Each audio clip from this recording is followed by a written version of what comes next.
Well, I know it sounds strange to say this. It really does when you know anything about this program and you know things about the topics that are popular here. Believe it or not, and I guess this is kind of goes back to what we were talking about a minute ago. Bubba and I, don't like to study the science of what's going on with health and fitness. Science. Now, our application of it is lacking. But we do. We're looking for some medical miracles, Rick. So we're looking for. But we're shooting threes, man. Yes, we've tried the I sit around and think about it. That doesn't seem to be working. No, we got out and tried to do it, and we kept tearing everything up. Right, and so, but the science is quite fascinating, and there's so many different theories, and you got to do this, but don't do that, and this is doing that, and you might want to try that, and this works, and that doesn't, and so a little today we're talking about something called the orange theory. And I understand that this is, it's technology, it's science, it's all there together. We have a trainer here with us today. Ross Granger is here. Also, Aaron is here to kind of help us with this from orangetheoryfitness.com. You can go there for information. So, Aaron, what are we talking about here when we say orange theory? Orange theory. Well, the theory is that you want to get into the orange zone, which is the 85th percentile of your maximum heart rate. Okay. And that's the orange theory. See, I just thought y'all were big Clemson fans. I didn't know. Yeah, big orange. Now, I know that, Tony, you're here. Tony Schaefer, is that how you say your last name? Yeah. Shavers. Yeah. Shaving a haircut. So you're the owner of the first one that's in our state. So tell me a little bit. What's the theory? Why did it intrigue you? Obviously, it did. I mean, you're placing your life on it right now. So, oh yeah. So tell us a little bit Thank you. in more detail there.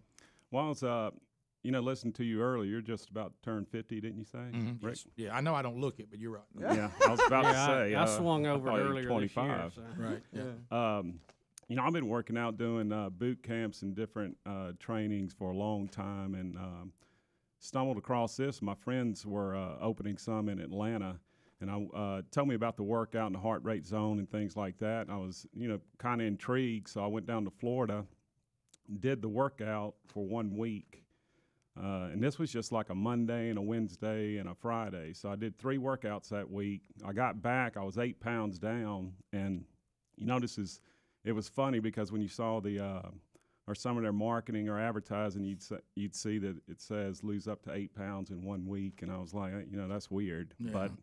But the thing is, the whole science behind it, you have different interval trainings and you have different workouts, but this is the first one that is more or less based on just your heart rate and the individual heart rate. So when you come into our studio, you have a heart rate monitor strapped on.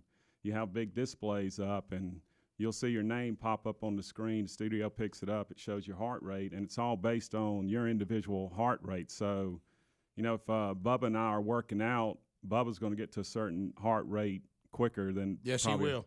Yeah, just or walking maybe in slower there, than I will. Walking in there might get mine Yes, up. he will. Yeah. Yes, he will. So are you saying your orange zone and my orange zone may be different? Right.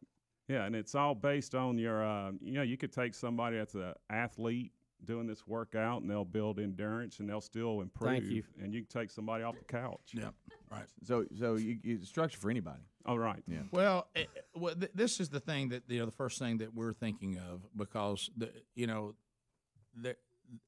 this running thing, if I'm running, join me, Right. because it's bad. Okay, so I don't want to be in this constant running thing. Is this something that requires a lot of running? Or you need to be? I mean, how do we achieve this? I guess is what I'm saying. Well, it's a 1 hour class. Yeah, ladies and gentlemen, Ross Granger.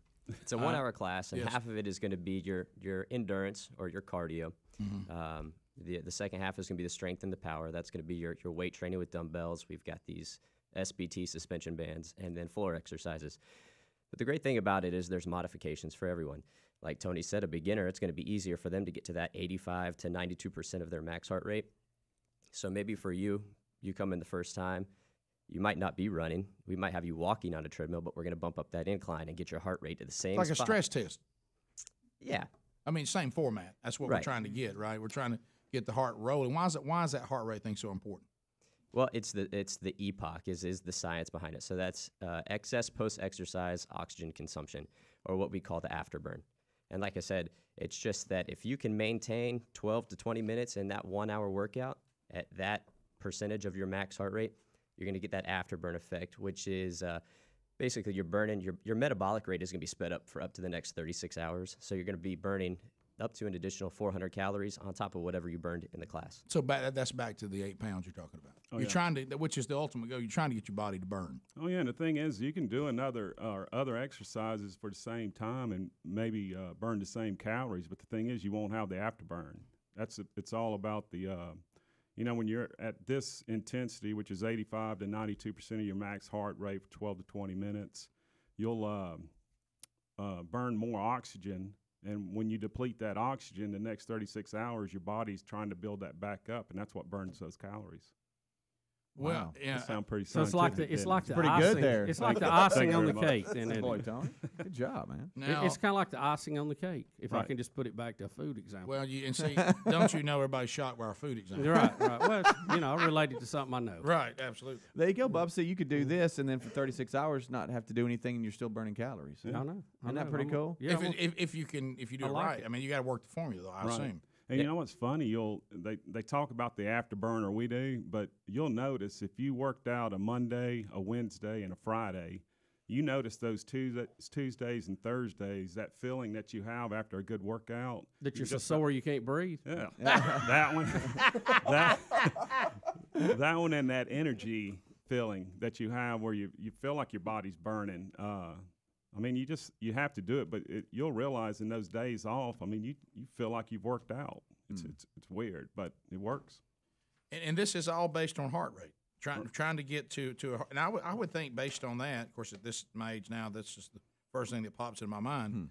There's some safety deals here too. That if you're not monitoring that heart rate, people get yourself in a bind. I would What think Rick is saying, do you have defibs there well, what I'm where saying you is, work I think out? it's important. We If do. you're monitoring that, you'd be able to not push somebody more than they need to be pushed. Well, that's part of why we have the trainers, because Right. not only can you undertrain, you can also overtrain.